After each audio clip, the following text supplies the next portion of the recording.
अब देखो कितना अच्छा एक सूत्र प्राप्त हुआ कि हम ठाकुर जी के आगे थाली धरते हैं, 20 मिनट बाद जब थाली उठाने जाते हैं तो यथावत मिलती है। इसका मतलब क्या है? ठाकुर जी आनंद में रहते हैं। प्रस्तुत हुई वस्तु को स्वीकार ना करके आपको ही प्रदान कर देते, बोले तुम पाओ, तुम पेट भरो, तुम राजी रहो, तुम सुख में रहो, तुम प्रसन्न रहो। यह आनंद का स्वरूप है। आनंद में लुटाने की स्थिति हो जाती। मैं कथा में कहा करता हूं कि ठाकुर जी जब तक जीवन में नहीं आएंगे तब तक संग्रह का मन होगा। संग्रह मतलब इकट्ठा करने का, धन का अर्जन हो, संबंधों का अर्जन हो, वस्त्रों का अर्जन हो, संपत्ति का अर्जन हो, प्रॉपर्टीज का अर्जन हो, सब इकट्ठा करने का मन होगा जब तक ठाकुर जी जीवन में नहीं आएंगे। और ठाकुर जी के जीवन में आते सब बांटवे का मन होगा, सब देने का मन होगा, सब लुटाने का मन होगा, सब प्रस्तुत करने का मन होगा। नंद बाबा ने आज तक इकट्ठा किया, लेकिन आज जैसे ही लाला भयो है तो नंद बाबा अटारी पर चढ़ चढ़ के लुटाए रहे हैं, खूब आनंद से बांट रहे हैं।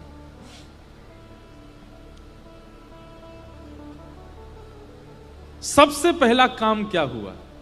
ठाकुर जी के प्रकट होते ही नंद बाबा ने सबसे पहला क्या करवाया?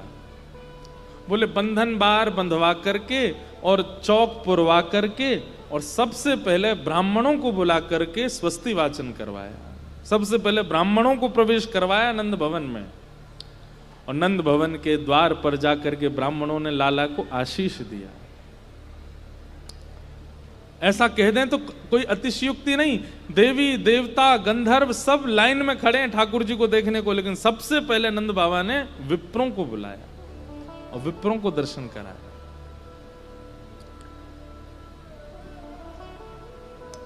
दूसरा, ठाकुर जी के जन्म लेते ही पहले विप्र, और दूसरा ठाकुर जी के भाव से नंद बाबा ने गौशाला में जाके गायों का पूजन किया, और गौ पूजन के बाद तीसरा यमुना जी का पूजन किया। विप्र, धेनु और यमुना, ये 3 अर्चन किए पहले नंद बाबा ने। उसके बाद में जाकर के लाला का मुख देखा है नंद बाबा ने, उससे पहले लाला का मुख नहीं देखा। जैसे ही नंदा सुनंदा ने जाके बताई, बोले बाबा तुम्हारे लाला भयो है, इतने ब्राह्मणन की सेवा, ब्रजवासीन की सेवा सो आपके घर नीलमणि जैसो लाला भयो है। तो नंद बाबा स्नान करके सबसे पहले ब्राह्मणों के पास गए, ब्राह्मणन को जाके वंदन किया, दक्षिणा बांट करके आए, सबसे आशीष लेकर के आए, फिर गौ माता की सेवा करने गए, और तीसरा श्री यमुना जी का पूजन किया। 3 अर्चनाएं करने के बाद फिर लाला को देखने गए।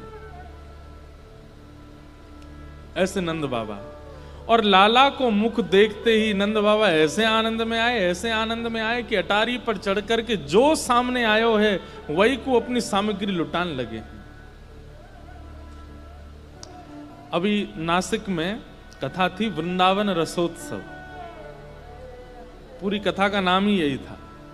तो वहां किशोरी जी के प्रादुर्भाव की कथा सुनाई गई, ज्यादातर किशोरी जी का चरित्र कहा। तो उसमें एक भाव आया इतना सुंदर कि जैसे ही नंद बाबा के लाला भयो और ये खबर 84 कोस में फैलती फैलती फैलती जैसे ही वृषभानु जी और कीर्ति मैया को प्राप्त भई, तो देखो हमारे ब्रज में 2 मत हैं। एक मत तो कहता है कि किशोरी जी ठाकुर जी से बड़ी हैं, और दूसरा मत कहता है कि किशोरी जी ठाकुर जी से छोटी हैं। गौड़िया वैष्णव संप्रदाय में किशोरी जी को छोटा माना जाता है, वहां पे ऐसा भाव है कि लाडली जी को जन्म बाद में भयो। लेकिन हमारे ब्रज के कई मत ऐसे हैं, वहां पे ऐसा भाव है कि किशोरी जी ठाकुर जी से 1 साल पहले आई हैं, और 1 साल नहीं 11 महीना पहले। लाल जी को जब जन्मोत्सव भयो तब किशोरी जी 11 महीना की हैं। तो ऐसे ये 2 मत हैं। अब हमको उसमें विवाद में नहीं पड़ना, सबके मत अपने अपनी जगह उचित हैं। और रही बात, आपको ये भी मन में आ सकता है फिर ये 2 मत हुए क्यों, एक ही होना चाहिए, इतना कंफ्यूजन क्यों? कंफ्यूजन नहीं है। ठाकुर जी का किशोरी जी का एक बार आगमन नहीं हुआ पृथ्वी पर, वो जब उनकी इच्छा लीला की होती तब तब वो पधारते हैं। ये लीलाएं कभी कभी किसी किसी कालांतर में, किसी किसी कल्प में किशोरी जी पहले आई हैं, किसी कल्प में ठाकुर जी पहले आए हैं। तो इस भाव से दोनों मत उचित हैं, इनमें कोई भेद नहीं है।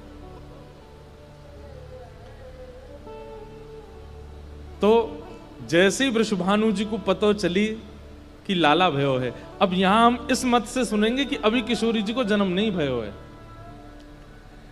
लेकिन नंद बाबा और वृषभानु जी दोनों इतने खास सखा हैं एक दूसरे के। इनने बचपन से ही, जब से सखा बने तब से ही मन बना लियो कि हम में ते जाकी लाली भई और जाको लाला भयो, तो दोनों उनको ब्याह कर देंगे। अभी तो मित्र हैं, फिर हम समधी है जाएंगे।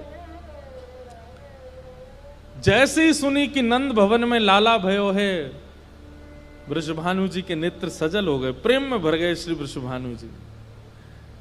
अब भैया सब जगह ते तो लाला के काजे टोपी कुर्ता आ रहे हैं, लाला के काजे खिलौना आ रहे हैं, लाला के काजे माखन मिश्री आ रही है, लाला के काजे बहु बहु व्यंजन आ रहे हैं, पर कीर्ति मैया और वृषभानु जी क्या लेकर के आए? आप लोग शायद जानते हो, जब ब्याह पक्का होता है ना, तो उससे पहले रोका होता है। और रोका तो आजकल बोलने लगे, लेकिन उसका वास्तविक अर्थ जो शब्द है उसका मतलब टीका होता है। टीका हो गया मतलब ब्याह से पहले ही 6-7 महीना पहले लड़का को टीका कर देते हैं। बोले अब तुम भैया हमारी लाली ही ब्याहेगी आपको, और उसमें बहुत सारी सामग्री देते हैं, गले के हार पहनाते हैं, अंगूठी पहना देते हैं। सास ससुर और परिवार के बड़े लोग जाकर के नारियल दे आते हैं लाला को कि भैया अब तुम हमारे जमाई बनने लायक हो, अब 6-7 महीना बाद मुहूर्त है, ब्याह करेंगे। और ऐसे ही वर पक्ष के लोग वधू के यहाँ जाते हैं, वहां वधू का तिलक करके आ जाते हैं। तो जब नंद बाबा के लाला भय 2 दिना के लाला को टीको करवे आए हैं, कौन? वृषभानु जी और कीर्ति मैया। इसलिए हमारे ब्रज में आज भी गाते हैं, नंद महर घर धोंटा जायो। धोंटा मतलब लाला। और जैसे ही कहते हैं नंद महर घर धोंटा जायो, फिर सब लोग कहते हैं बरसाने से टीको आयो। नंद महर घर लाला जायो, बरसाने से टीको आयो। नंद महर घर धोंटा जायो, बरसाने ते टीको आयो। ए नंद महर घर धोंटा जायो, बरसाने ते टीको आयो। यशोदा जी ने लाला जायो, बरसाने ते टीको आयो। ए नंद बाबा ने लाला जायो, बरसाने ते टीको हे आयो। नंद महर घर धोंटा जायो, बरसाने ते टीको आयो। हे नंद महर घर धोंटा जायो, बरसाने ते टीको हे आयो। नंद महर घर धोंटा जायो, बरसाने ते टीको हे आयो। नंद महर घर धोंटा जायो। बरसाने ते टीको हे आयो। नंद बाबा के लाला आयो, बरसाने ते टीको हे आयो। नंद बाबा के लाला आयो, बरसाने ते टीको हे आयो। नंद महर घर धोंटा जायो, बरसाने ते टीको आयो। नंद महर घर धोंटा जायो, बरसाने ते टीको हे आयो। नंद महर घर धोंटा जायो, बरसाने ते टीको हे आयो। नंद महर घर धोंटा जायो। बरसाने ते टीको आयो। ऐसा कभी सुनो है आपने कि महाराज सब वधु पक्ष के लोग, लड़की वाले लोग टीको लेकर के जा रहे हैं, रोका करवे जा रहे हैं दुल्हा को? तो सबसे पहले आश्चर्य की बात क्या है?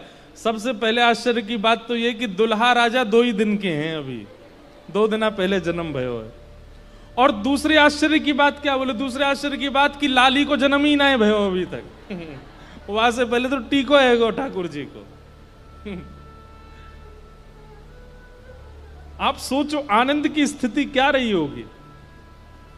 नाचते गाते वृषभानु जी अपने सिर पर लाला के काजे, सुंदर धोती, सुंदर छोटी छोटी बगलबंदी, सुंदर सिर की पाग, कानन के सुंदर सोने के कुंडल, हाथन के कड़ूला, पामन के कड़ूला, गले के हार।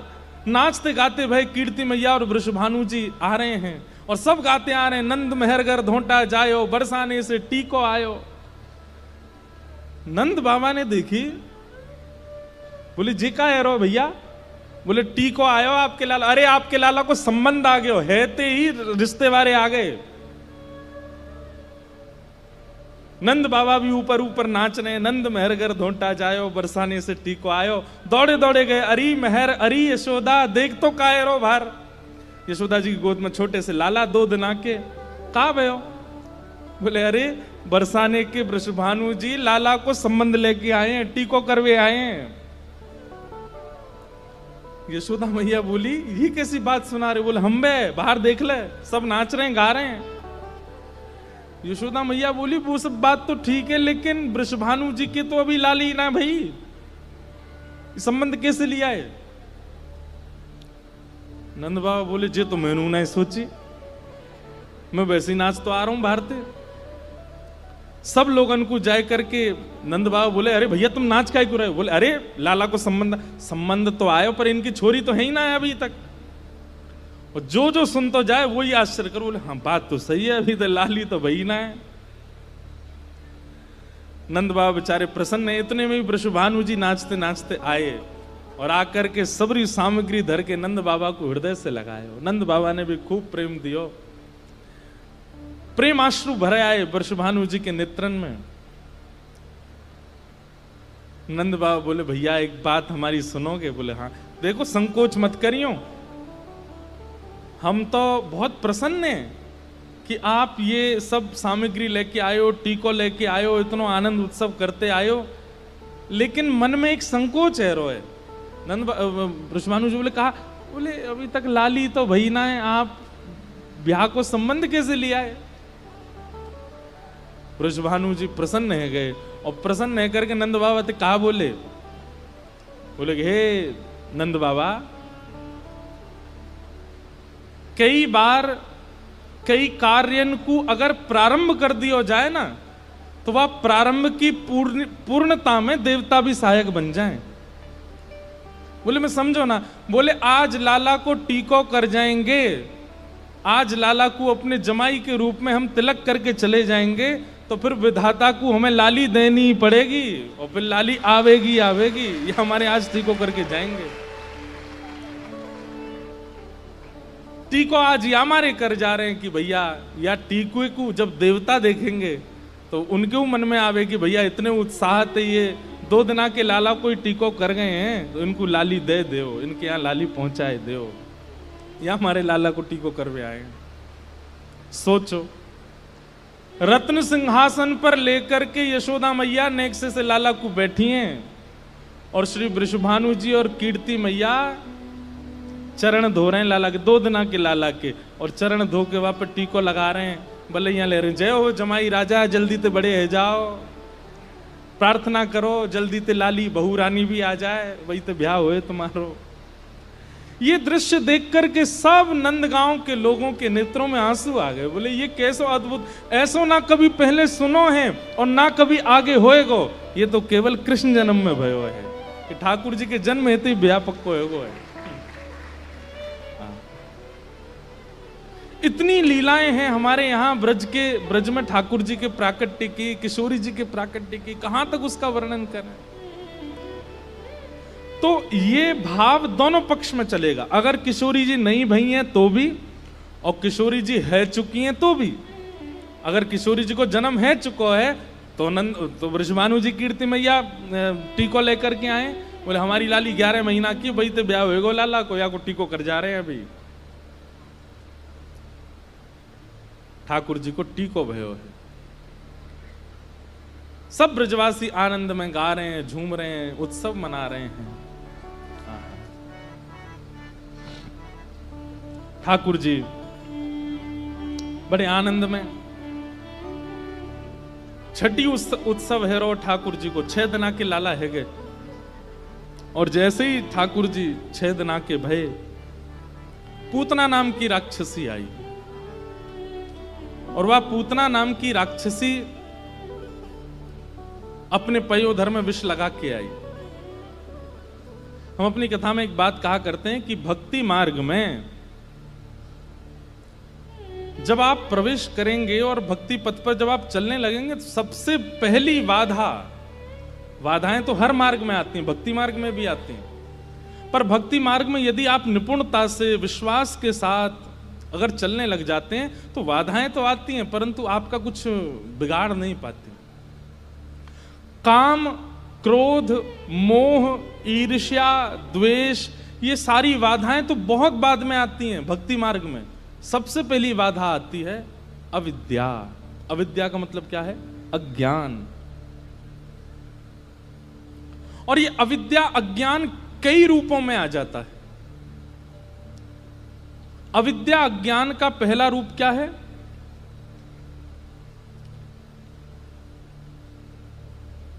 आडंबर।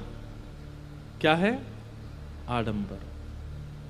आप भक्ति पथ पर चलते जब प्रारंभ करते हैं ना, तब तो आप वास्तविकता में होते हो, लेकिन धीरे धीरे धीरे धीरे धीरे धीरे धीरे चलते चलते कुछ समय निकल जाने के बाद में फिर भक्ति का कहीं ना कहीं सूक्ष्म रूप ही सही लेकिन दिखावा प्रकट हो जाता है। कैसा दिखावा? जब आप किसी गैर वैष्णव को देखते हो, जो वैष्णव नहीं है, उसके सामने आपके मन में ये भावना आने लग जाती है, रोज तिलक लगाते हैं, 4 बजे तो उठ जाते हैं, बिस्तर छोड़ देते हैं चाहे रात में 1 बजे सोए हों,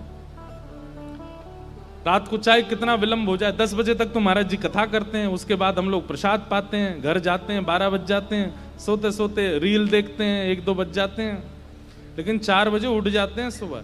अब ये क्या है? ये एक सूक्ष्म अभिमान है आपको अपनी भक्ति का और आप उसको दिखावे के रूप में प्रस्तुत करने लगते हो। ये अविद्या है, ये अज्ञान है। भक्ति का प्रचार नहीं होता, 2 चीजों का प्रचार नहीं होता है, एक तो भक्ति का और दूसरे प्रेम का। प्रेम का और भक्ति का आप जितना प्रचार करोगे ये उतना घटेंगे, और अपने अवगुणों का जितना प्रचार करोगे ये उतने ज्यादा घटेंगे। अवगुण का प्रचार यदि कर दो, किसी को बता हम में एक दोष है, क्या क्रोध आ जाता है, हम में एक दोष है, क्या ऐसे हो जाता है, तो बताने से दोष घटता है, क्योंकि आप दोष को जितना छुपाओगे वो उतना बढ़ेगा, जितना बताओगे उतना घटेगा। इसलिए भक्ति का प्रचार नहीं, वो प्रचार अज्ञान है, वही पूतना है।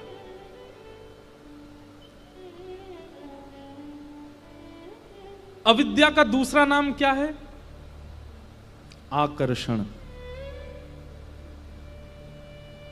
कई बार आप अपने भजन से, अपने नाम जप से, अपनी दिनचर्याओं से, अपनी सेवा से आपका ये रुझान नहीं रहता कि ठाकुर जी प्रसन्न हो, ये रुझान हो जाता है कि ये लोग आकर्षित हों। कई बार हमारी भक्ति में ये दोष आ जाता है। प्रारंभ तो इस भाव से किया था कि हमारे ठाकुर जी को राजी लगे, हमारे ठाकुर जी को अच्छा लगे, हमारे ठाकुर जी को सुख पहुंचे, लेकिन कुछ समय बाद ऐसा भाव आने लगता है ठाकुर जी के सुख का विचार नहीं करते हैं। फिर क्या देखते हैं? इनको भा जाए, ये लोग देखने आएंगे, ये लोग आकर्षित हो जाएं, ये लोग आकृष्ट हो जाएं, इनको अच्छा लगे। ये भक्ति में एक दोष है। आप प्रारंभ में सेवा करते थे, ये सब अनुभव किया है, हमने भी अपनी लाल जी की सेवा में अनुभव किया है और फिर सुधार भी किया है। प्रारंभ में सेवा में क्या लगता है? ठाकुर जी को सुख पहुंचे, ऐसे वस्त्र पहनाओ, ऐसे भोग लगाओ, और ये चिंता लगी रहती है, इनको अच्छा तो लग रहा होगा ना, इनको कष्ट तो नहीं हो रहा होगा, ये सुखी तो होंगे ना, ये हमारी सेवा से प्रसन्न तो है ना। लेकिन कुछ दिन बाद हम ठाकुर जी के सुख का विचार करना बंद कर देते हैं। फिर हम क्या सोचते हैं? अरे 5 लोग दर्शन करने वाले आने वाले हैं, ऐसा सजाओ ठाकुर जी को, ये पहना दो। नहीं पहन रहे, जबरदस्ती पहनाओ, क्योंकि ठाकुर जी के सुख का विचार नहीं, दूसरों के सुख का विचार। पहले तो आप ठाकुर जी को प्रिय लगने वाली वस्तु देते थे, अब आपकी जीव का जो मन होता है वो ठाकुर जी के लिए बना देते हो। आज हमारा छोले भटूरे का मन है, बनाओ, भोग लगाओ ठाकुर जी को। ये अविद्या है, ये आपको पता नहीं चलता है, लेकिन ये प्रारंभिक बाधा यहीं से शुरू होती है भक्ति में। यही पूतना है। ठाकुर जी के गोकुल में जन्म लेते 6 दिन के अंदर पूतना आ गई। हमारे आचार्य चरणों ने पूतना को भक्ति में आई हुई दोष के रूप में बताया, सावधान रहिएगा इससे। क्योंकि इसको जब आप बहुत लाइटली ले लेते हो ना, तो फिर काम का आना स्वाभाविक हो जाता है, क्रोध का आना स्वाभाविक। अरे एक राह निकल जाए तो उस राह, घर में एक छेद हो जाए अगर धरती में, तो वहां से चींटियां भी आने लग जाती हैं, वहां से कॉकरोच भी घुस आते हैं, वहां से छिपकली भी आ जाती है, छिपकली तो कहीं से भी आ जाती है, वहां से कीड़े मकोड़े भी घुसने शुरू कर। एक छेद की आवश्यकता होती है और फिर वो एक छिद्र से अनेक हो जाते हैं, चूहे भी आ जाते हैं। अभी हमारी कहीं कथा थी, वहां एक चूहा घुसे आया कमरे में। मैंने कहा यार चूहा तो बहुत तेज दौड़ता है, ये तो बहुत धीरे दौड़ रहा है। बाद में पता चला वो चूहा नहीं था, चकचूदर थी, उसकी ऐसे मुंह लंबा होता आगे। मैं कहूं, मैंने कि यार ये काटता तो नहीं है, तो हमारे एक पंडित जी बोले ये इसका यही काम है कि ये यहीं काटता है। मैंने कहा ये नई बात सुनी हमने। बोले रात में आप सो जाओगे तो पैरों को ऐसे ऐसे काटेगा। 7 दिन सो ही नहीं पाया मेरे को, जब भी पैर में रजाई छुए तो मुझे लगे काट तो नहीं रहा। तो भाव आया कि घर में एक छिद्र, और जबकि नया घर था जिसमें हम रुके, ज्यादा पुराना नहीं था, उसमें भी घुसे आए। तब ये सूत्र मिला कि भाई एक छेद अगर कहीं हो जाए, कहीं पर एक रास्ता बन जाए, तो वहां से कई जीव घर में घुसने लग जाते हैं। ठीक वैसे ही भक्ति में अविद्या, अविद्या के जो जो रूप हमने बताए, ये क्या है? ये छोटे छोटे छिद्र हैं, यहीं से काम प्रविष्ट कर जाएगा। इनको अगर समय पर बंद नहीं किया तो किन किन चीजों में सावधानी रखनी है, दोबारा सुनो। सबसे पहला, अपनी भक्ति का अभिमान नहीं करना है।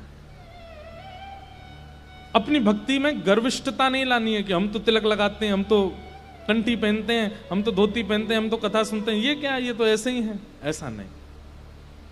और कई बार भक्तों में भी होड़ हो जाती है, ये ज्यादा नाम जप करते हैं कि हम ज्यादा, ये सब भक्ति के प्रारंभिक दोष हैं, ये नहीं करना। दूसरा, भक्ति में आकर्षण की स्थिति हो जाती है कि इनको रिझाने के लिए, उनको रिझाने के लिए, इनको बताने के लिए, उनको दिखाने के लिए हम भक्ति भजन करने लगते हैं।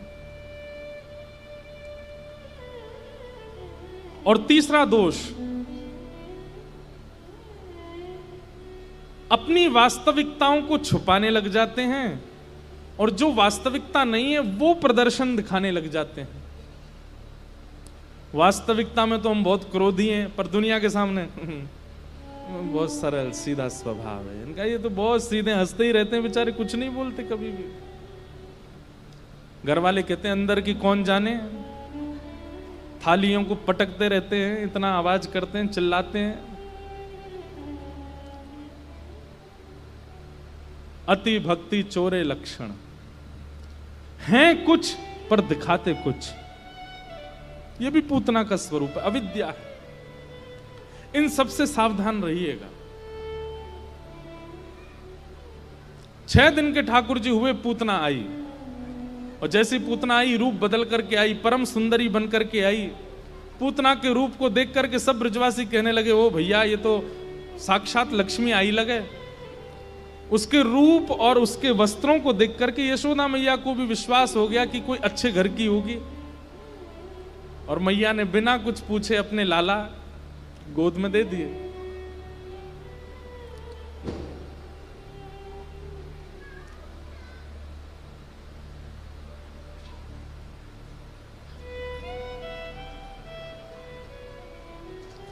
इधर देखो, इधर देखो, इधर देखो।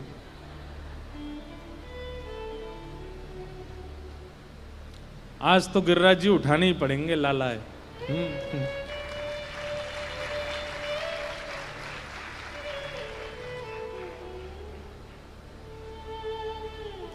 क्या बता रहा था मैं? पूतना, पूतना आई, सब उसके रूप पर आकृष्ट हो गए। अब देखो पूतना क्या करती है, भजन कर रहे लोगों को भजन से छुड़वा के अपनी ओर आकर्षण कर लेती है। जैसे अभी कोई आवाज आई, सब मां देखने लगे, वो पूतना ही थी वो। क्यों? क्योंकि इतने भाव से कथा सुन रहे हैं, इतनी बारिश हो रही है, इतनी हवा, फिर भी आप ध्यानपूर्वक कथा सुन रहे हैं, तो एक आवाज ने सबका ध्यान उधर खींच लिया। तो आप सबके लिए वो आवाज ही पूतना है, लेकिन मैंने नहीं देखा। मैं जब देखा, आप देख रहे हो तब मैंने देखा, तो मेरे लिए पूतना कौन हो गए? नहीं नहीं, आप सब श्रोता हो, आप काय को पूतना बनो। भैया पूतना की अगर व्याख्या करने पर आ जाऊं ना, तो मतलब चाहे जो हो जाए आपका ध्यान ना टूटे। कहीं हम इसकी ज्यादा व्याख्या कर दें, इंद्र इतनी जोर से बरसे कि उठने की स्थिति आ जाए, आपको नहीं उठेंगे, पूतना को नहीं देखना, हम तो कथा सुनेंगे। पर पूतना का असली अर्थ यही है, जो भजन में लगे, भाव में लगे, कथा में लगे, वैष्णवों को अपनी ओर आकृष्ट कर ले, वो पूतना है। पूतना का पहला स्वरूप। सब ब्रजवासी मोहित है गए, अरे भैया देख तो सही कितनी सुंदर है, अरे अरे या की चाल तो देख ले, अरे या को मुखमंडल तो, अरे तूने आंख ना देखी लगे, अभी नाक देख कैसी पहनी या की। दो चार ब्रजवासी दौड़े दौड़े गए, मैया तू हमारो ब्याह करा दे, जई ते करा दे, देख कितनी सुंदर है। पूतना ने सबको अपनी ओर आकृष्ट कर लिया। कहां तक कहें, यशोदा मैया को भी आकर्षित कर लिया अपनी ओर। यशोदा मैया ने की अच्छे घर की है, आओ बहन बैठो, तुरंत अपने तुम्हारो ही लाला है, खिलाओ, कहा नाम है तुम्हारो, अपना नाम बताने लगी, झूठा कोई भी, पास के गांव से आई हूं, आदि आदि बोलने लगी। इतने में कोई जरूरी कार्य से यशोदा मैया को बाहर जाना पड़ा, और जैसे ही यशोदा मैया बाहर गई, पूतना ने सही समय देख करके अपने पयोधर को ठाकुर जी के मुख में दिया। अब यहां पर एक बात आती है कि सब पूतना के रूप से आकर्षित हो गए थे। यहां से दूर करने वाले वो सामान्य भी होंगे तो मेरे नेत्रों के अधिकारी नहीं है। पूतना ने आकर के सब ब्रजवासियों को, लेकिन कुम्मन दास जी क्या कह रहे हैं, अभी तो यहीं बैठे जन कहां चले गए, मेरे पास ही बैठे जन कहां चले गए। कुम्मन दास जी कहते हैं, राजा कहता है संपत्ति ले लो, कुम्मन दास जी कहते हैं ले जा ऐसी संपत्ति जो ठाकुर जी को दूर कर दे हमसे, हमें नहीं चाहिए।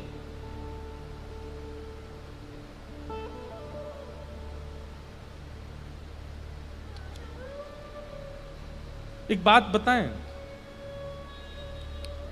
सूरदास जी ने बहुत अच्छी बात लिखी और हम हर कथा में गाते हैं। जाके संग कुमति उपजत है, जाके संग कुमति उपजत है, पड़त भजन में भंग, हाँ पड़त भजन में भंग। तजोरे मन। आपकी मालाएं कम हो रही हैं, उसका त्याग कीजिए, जिसके कारण आपका भजन में बाधा हो रही है, सेवा नहीं कर पा रहे। अरे अब आप एक बूंद जहर भी है, आप उसको कैसे छोड़ दो? अरे छोड़ना दूर, आप किसी और को खाने भी नहीं दोगे, सीधे डस्टबिन में फेंक के आओगे, ये इसको कोई ना खावे। ठीक वैसे ही आपके संबंध वाला व्यक्ति रूपवान है, संपत्तिवान है, आप व्यक्ति रूपवान है, संपत्तिवान है, आपकी बहुत सहायता करता है, आपके संग रहता है, आपके संग घूमता है, आपको जो त्यजो तजोरे मन, तजोरे मन हरि विमुख, जिनका त्याग नहीं कर सकते। प्रहलाद जी ने भी तो त्याग नहीं किया अपने पिता का, वो तो ठाकुर जी ने आकर के ही वध किया, तो बात अलग है। ऐसी स्थिति में क्या करें? मन में स्थान मत दीजिए, मन से त्याग कर दो। अपने तन के कर्तव्यों का निर्वहन कर लीजिए। संबंध में अब वो कोई भी हो सकता है। अब कई लोग ऐसे यहां बैठे हैं जो मन में कभी उनको स्थान मत दीजिए।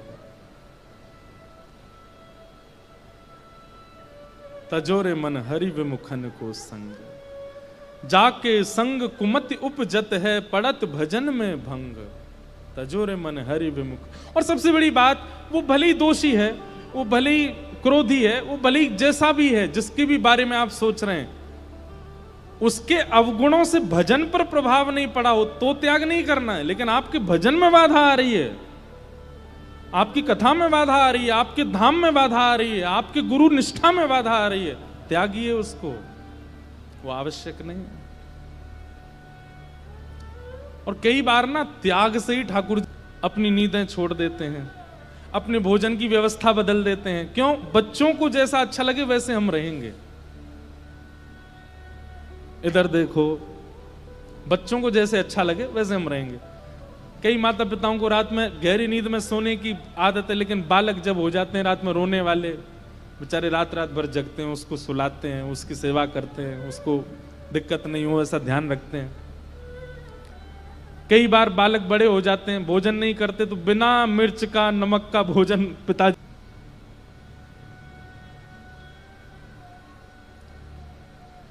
कुछ भी तो नहीं।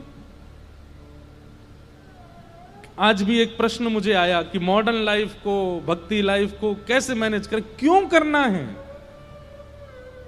अरे भाई, मॉडर्न लाइफ को लेकर के मतलब अब आप किस वे में कह रहे हैं वो मैं समझ नहीं पाया हूं, पर आप मॉडर्न क्यों रहना चाहते हो? हम आपको उदाहरण के रूप में चल जाए कि मैं सौभाग्यवती हूं तो सिंदूर नहीं लगाया, पति को कितना बुरा लगेगा ये बात पता चल जाए तो।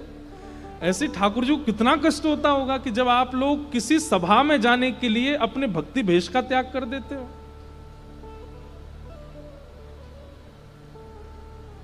अपने भजन का त्याग कर देते हो, अपने भाव का त्याग कर देते हो। त्याग ठाकुर जी के लिए कीजिए, उनके लिए त्याग, उनके लिए समर्पण कीजिए। जिन भेषा मेरो सावरो रीझ है, जिन भेषा मेरो, कहने दो, पर हमारे हृदय का स्वरूप, हमारे हृदय का भाव कुछ और नहीं है। आपको बताएं, हम धोती बगलबंदी पहनते हैं। कई बार कथा कराने वाले लोग बिजनेस क्लास में टिकट भेज देते हैं, तो जब बिजनेस काउंटर पे जाते हैं ना तो इकोनॉमी उधर है, क्यों हम इधर नहीं आ सकते? उनको ये लगता है ये धोती वाले कैसे जा रहे हैं बिजनेस क्लास में। ये मेंटलिटी क्यों बनी हुई है उनके मन में कि भाई ये नहीं जा सकते, ये बड़ी गाड़ियों में नहीं घूम सकते, ये ऐसे, ये तो त्यागी हैं। अरे त्यागी है, ये विचारधारा क्यों बन गई है लोगों के चित्त में? कहीं ना कहीं हम लोगों ने ही भगवत भेष की गरिमा महिमा को छोटा कर दिया है। गौरव के साथ घूमा कीजिए, तिलक लगा करके, कंठी माला पहन करके, वैष्णव वेश में गौरव के साथ जाया कीजिए।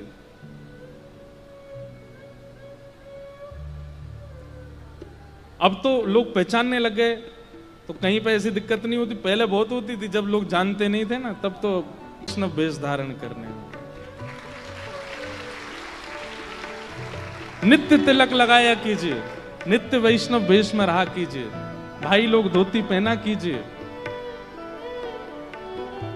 2 दिन की कथा बची है, आओ धोती पहन के आओ सबरे। चाहे और सुनो, धोती तब मानी जाएगी जब 2 पटक लग जाए यहां आने में, कभी पाम में फंस गई, कभी घुटने में फंस गए। ठाकुर जी के लिए 2 दिन का एक त्याग ही करके दिखाओ कि नाथ देखो आज हम आपके भेष में आए, और तब आप इस भाव को गाने के अधिकारी हो। जिन भेषा मेरो सावरोरी हो, मैं तो सोई भेष धरूं, हाँ मैं तो सोई भेष धरूंगी, मैं तो सोई भेष धरूंगी। अरे हाँ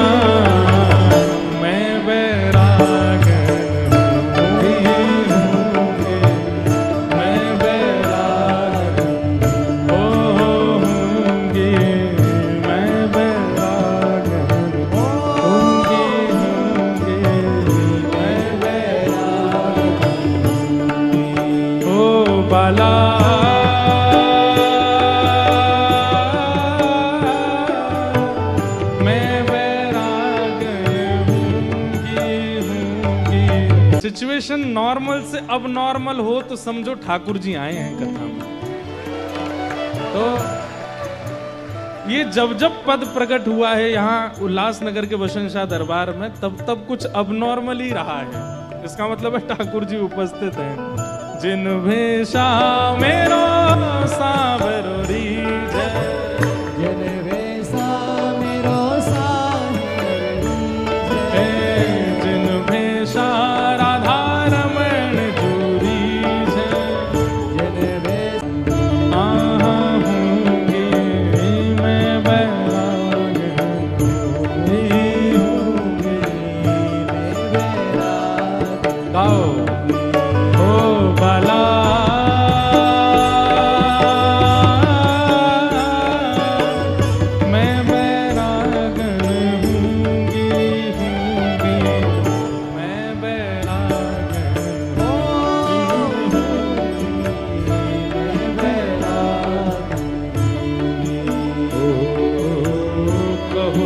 कुसुमल साड़ी रंगा, कहो तो कुसुमल साड़ी रंगा, कहो तो कुसुमल साड़ी रंगा, कहो तो कुसुमल साड़ी रंगा, कहो तो भगवा भेष, कहो तो भगवा कहो तो मोतियन मांग भरावा, कहो तो मोतियन मांग भरावा, कहो तो मोतियन मांग मैं बैरागी, ओ होंगी मैं बैरागी,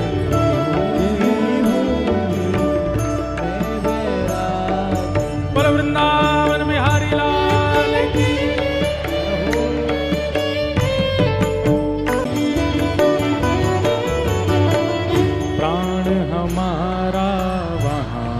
बसत है प्राण हमारा वहाँ बसत है, ओ प्राण हमारा वहाँ बसत है, प्राण हमारा वहाँ बसत है, ओ यहाँ तो खाली हो, यहाँ तो खाली हो, यहाँ तो खाली हो, यहाँ तो खाली हो, मात पिता पर कहिए तिनका तो, अरे हाँ बाला कहिए तिनका तो, बाला कहिए तिनका तो, अरे हाँ मैं बैरागन होंगी, मैं बैरागन होंगी, मैं बैरागन होंगी,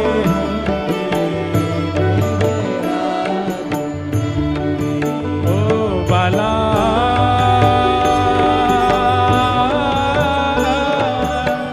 मैं बैरागन होंगी, मैं बैरागन होंगी,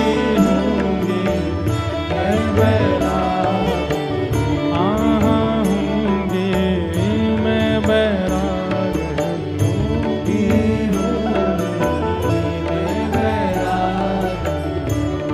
ये होंगी मैं बैरागन होंगी, मैं बैरागन।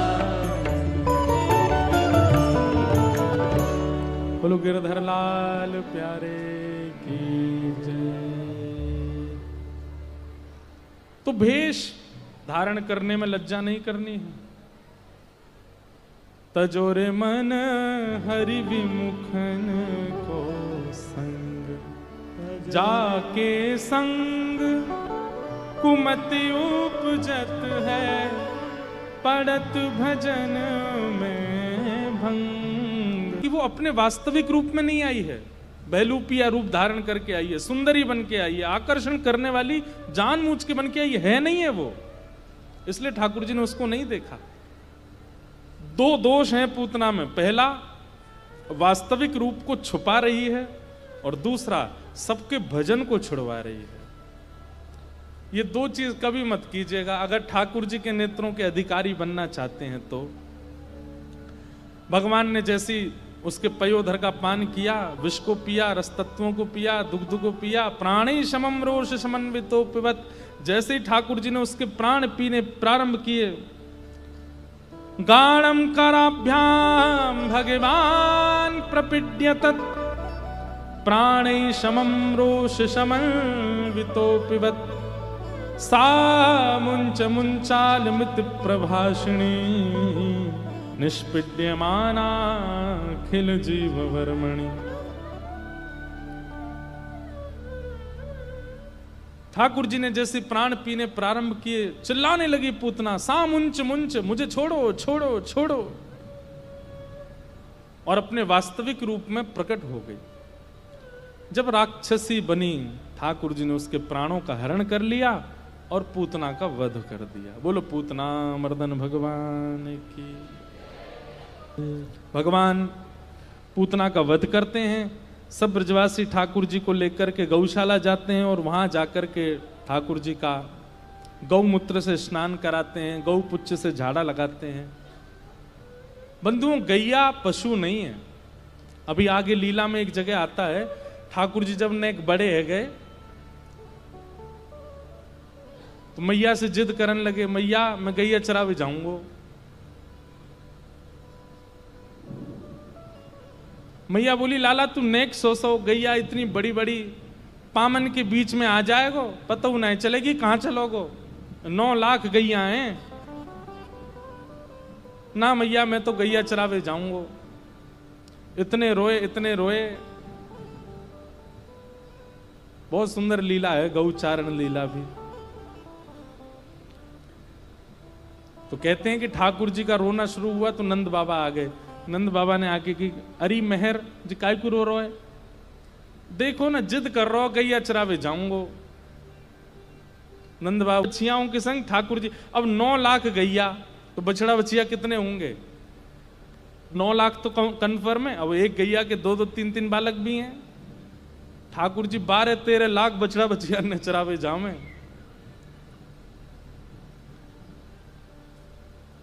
गर्गाचार्य जी आए, सांडिल्य मुनि आए, सबने आकर के लाला को तिलक कियो। यशोदा मैया ने, गोपाष्टमी की पूजा ऐसी होती है ठाकुर जी की। गोपाष्टमी को ठाकुर जी गोपाल पाग धारण करते हैं,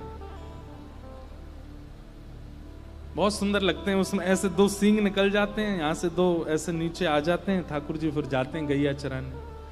तो यशोदा मैया पादुका पहनाने लगी लाला को। लाला बोले, मैया जी कहा कर रही है? लाला तो पादुका पहना रही हूं, तू वन में जाएगो कांटे लग जाएंगे। ठाकुर जी गिनती करने लगे। यशोदा मैया बोली, जी कहा कर रहे हो लाला? बोले, मैया मेरे तो 2 ही पांव हैं, बछड़ा बछियान के तो 4-4 हैं, इनके काजे भी पादुका लिया, इन सबन के भी पामन में हम पादुका पहनावेंगे। तो यशोदा मैया के मुख से गलती से निकल गई, बोले लाला ये तो जानवर हैं, जानवर कोई पादुका पहने? जैसे ही ठाकुर जी ने सुनी जानवर, ये तो जीव है, ठाकुर जी पछाड़ खा के गिर पड़े, रोने लगे। अपने सवरो श्रृंगार बिगाड़ दियो, पटका उतार के फेंक दिए, अपनी माला वाला तोड़न लगे, पादुका उतार करके दूर फेंक दी, जोर जोर ते रो में मोटे मोटे आंसू गिरे। यशोदा मैया ने खूब शांत कराए, लेकिन नहीं भय। जब वो जानवर है तो मैया तेरो तो दूध पियो मैंने, तू भी जानवर है। यशोदा मैया ने कान पकड़ के वादना शर्त रखी, बोले लाला तू कुछ सौगंध खा के कह रही हूं, आज के बाद कभी जानवर नहीं बोलूंगी। ठाकुर जी बोले, मैया तू नहीं, कोई ने भी अगर गैया ते जानवर कही तो वो मुंह ते दूर रह जाएगा। तो गैया को ना तो कभी जानवर कहना, और आप लोग आज सुन के सोचो कि कहना नहीं है, सोच तो सकते, सोचना भी नहीं है। गैया जानवर नहीं है, ठाकुर जी को बहुत प्रिय है। बाल्यकाल से ठाकुर जी की वैद्य है गैया। गौमूत्रेण स्नापित्वा, सब दूर चली गई होंगी पूतना की, लाला हमारो स्वस्थ है। ठाकुर जी 3 महीना के भय, पलना महोत्सव हुआ, सक्टासुर नाम का दैत्य आया, ठाकुर जी ने उसका वध कर दिया। 3 महीना के ठाकुर जी ने। जैसे ही ठाकुर जी 1 साल के भये, भगवान का नामकरण संस्कार हुआ। श्री गर्गाचार्य जी महाराज, जो कि पुरोहित तो नहीं है नंद बाबा के, लेकिन श्री गर्गाचार्य जी की गरिमा महिमा इतनी श्रेष्ठ है। कई बार विशिष्ट महापुरुष आते हैं तो उनसे भी हम अपने घर के बालकों का नामकरण करवा देते हैं, भले ही वो पुरोहित नहीं है हमारे। अब जैसे हम भी तो कथा कर, पहले तो ऐसे ही नियम था कि कुल पुरोहित ही कथा सुनाएंगे, कुल पुरोहित ही पूजा करेंगे, कुल पुरोहित ही अनुष्ठान करवाएंगे। पर अब ऐसा होता है कि अगर हमारा किसी से प्रेम भाव है, कोई महापुरुष हैं, कोई वैष्णव हैं, तो हम उनसे भी आग्रह करते हैं। पहले तो ऐसे ही होता था कि कुल पुरोहित ही कथा सुनाने आएंगे, उस खानदान के जो कुल पुरोहित होंगे। अब तो सब जगह जाते हैं। ऐसे ही सांडिल्य मुनि कुल पुरोहित हैं, लेकिन वे कहीं व्यस्त थे तो श्री गर्गाचार्य जी महाराज आए। और फिर इसमें कथा तो ऐसी है कि सांडिल्य मुनि को पता है कि नंद बाबा को लाला, इनको नहीं है। ये तो वसुदेव देवकी को लाला है, और वसुदेव देवकी के कुल पुरोहित गर्गाचार्य जी हैं। तो सांडिल्य मुनि ने योजना बनाई कि भाई कुल पुरोहित के द्वारा ही नामकरण हो ठाकुर जी का। क्योंकि वसुदेव देवकी के कुल पुरोहित गर्गाचार्य जी हैं, तो वे ही गए वृंदावन। नंद बाबा को पता चली कि गर्गाचार्य जी आए हैं, तो कहा कि आप ही नामकरण कर दो, इतने बड़े महापुरुष हमारे ब्रज में आए हैं। तो गर्गाचार्य जी ने नामकरण किया। सब नामकरण जैसी हैं लगो। क्या कह रहे हैं?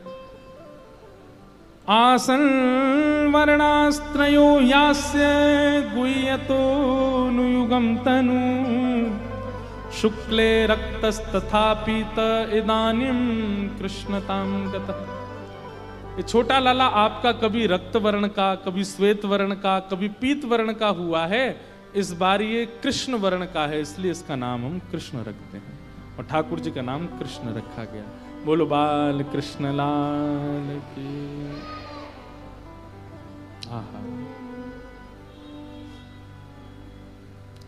आज हमको किसी ने लिख के कहा, बोले महाराज जी ठाकुर जी की कर्ण छेदन लीला सुनाओ। वैसे तो मैं कथा में आज तक शायद एक आध बार कहीं कही होगी, पर आज किसी ने जब जिज्ञासा की तो फिर हमने कहा सुनाएंगे। ठाकुर जी की कर्ण छेदन लीला। 1 साल के लाला है गए। हमारे शास्त्रों में 16 संस्कारों में एक संस्कार कर्ण छेदन संस्कार भी है। भाई लोगों को, बहनें तो कराती हैं, भाइयों को भी कर्ण छेदन कराना चाहिए। और कर्ण छेदन भी बड़े नियम से होता है, विधि से होता है, गुरुजनों की आज्ञा से होता है। फिर उसमें भी उत्सव होता है, भंडारा होता है, गुरुजन आकर के कर्ण छेदन कराते हैं। उसके पीछे कई शास्त्रीय प्रमाण हैं। हम अपने गुरुदेव से आज और उसकी जानकारी कल बताएंगे कथा में। कर्ण छेदन संस्कार जरूर कराना चाहिए। हमारी माता जी ने भी हमारा बचपन में ही कर दिया था, छोटे से तो पता ही नहीं कब हुआ, बचपन से ही पहनते आए हैं। ठाकुर जी के कर्ण छेदन संस्कार की लीला, आहा, बहुत सुंदर लीला।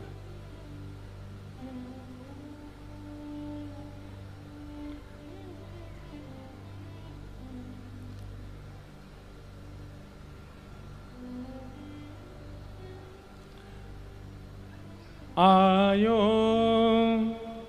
करण वेद दिननी को, आयो करण वेद दिननी को, आयो करण वेद दिननी को, आयो करण वेद दिननी को। गुर की भेली हाथ निभाई, गुर की भेली हाथ निभाई। कैसा स्वरूप है, दर्शन करो। ठाकुर जी के घुंघराले केश, आज मैया ने लाला को स्नान करायो। स्नान करा करके घुंघराले केशन की एक बैणी बनाई और वहां पे सुंदर पुष्प बांध करके और ऐसी चोटी जैसी बना के वहां पे एक मोर पिछ लगायो। सुंदर मोतीन की लड़ ठाकुर जी के सिर पर बांधी है। पीताम्बरी पहनी। आज लाला बड़े खुश हैं सुबह से। क्यों? मैया नए नए वस्त्र पहना रही है, नए नए आभूषण पहना रही है, नए नए कड़ूला पामन में पाजे। 1 साल के लाला हैं, अभी बोलना जाने ना है। 2 3 4 दांत निकल आए हैं, बस वही ते सबन ने काटते डोले, जो आ गए पड़ जाए वही काट जाए। एक जगह ऐसी लीला बता में कि ठाकुर जी के दांत जब निकल के आए तो ठाकुर जी बोले, सबन को कैसे पता चले कि मेरे दांत आ गए? तो बगल में दाऊ दादा बैठे, उनको हाथ पकड़ के खेलते खेलते काट गए। जोर दे दाऊ दादा चिल्ला, मैया देख लाला मुझे काट गो। मैया बोली, अरे दाऊ, बोलो भली चलाई, हमारे लग गई, यहाँ पे ढोल बज रहे हैं। क्यों? लाला का दांत निकल आए। कहते हैं महाराज भीड़ लग गई गोकुल में। क्यों? सब आमे लाला तक, लाला अपने दांत दिखाए दे। ठाकुर जी बैठे हैं सामने, तो सब लोग अपनी अपने हाथ दे में ठाकुर जी के मुख में। ठाकुर सबन के हाथन में काट जाएं, और जैसे ही हाथन में 2-2 दतुइयां गड़े, वाकू देख करके सब अपने, अरे वाह भैया देख कैसे सुंदर सुंदर दांत निकले, काट गो यहाँ पे। सुबह से शाम है गई, ठाकुर जी रोने लगे। क्यों? जो आवे से मुंह में उंगली दे, लाला मुंह काट ले। छोटे छोटे दांत हैं ठाकुर जी के। आज ठाकुर जी बड़े प्रसन्न हैं। क्यों? यशोदा मैया नए नए वस्त्र पहना रही है। क्या किया? गोद में बैठा करके लाला को सुंदर गुड़ ठाकुर जी के हाथ में ऐसे लगाए हैं। गुड़ की भेली हाथ निवाई, गुड़ की भेली हाथ निवाई, कियों रोचन कोटि को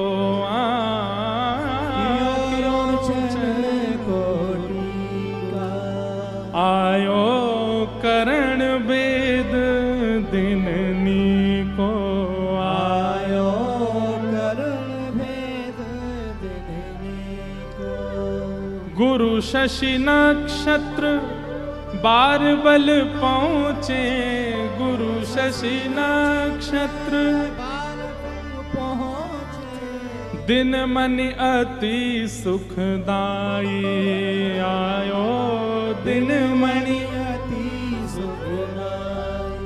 गुरुजन अपने अपने शिष्यन को लेकर के आए हैं। लाला के कर्ण भेदन संस्कार में स्वस्ति वाचन करेंगे। और दिनमणि कहते हैं सूर्य देवता को। सूर्य देव आकाश में इतने प्रफुल्लित होकर के आज आनंदित में रहे हैं। क्यों? ठाकुर जी को कर्ण भेदन है, व्यवहारो है। आहा। फिर सोने कंठ भूषण पहराए, सोने कंठ भूषण पहराए, हाथ सुहारी पाई, आयो हाथ सुहारी पाई, आयो हाथ सुहारी पाई, आयो हाथ सुहारी पाई, विग्रन दान विप्रन दान मान बहु दीनो, विप्रन दान मान बहु दीनो, पूजा करी गुरुदेवा, आयो पूजा करी गुरुदेवा। हाँ कृष्णदास को यह वर दीजे, कृष्णदास को यह वर दीजे, पद पंकज की सेवा, आयो पद पंकज की सेवा, आयो पद पंकज की सेवा, आयो पद पंकज की सेवा। यशोदा मैया गोद ले बैठी, यशोदा मैया गोद ले बैठी, लाल देख मन हायो, आयो लाल देख मन आयो। सब जगह दान पुण्य हो रहे हैं, विप्रजनों स्वस्ति वाचन कर रहे हैं, सब लाला को आया करके तिलक कर रहे हैं, हाथन में गुड़ की भेली लगा रहे हैं। यशोदा मैया की गोद में बैठे बैठे ठाकुर जी किलकिल करके हंस रहे हैं। अभी पतो ही नहीं है का रो है। ठाकुर जी कह रहे हैं कोई उत्सव चल लो भैया। बड़े खुश हैं ठाकुर जी। आहा।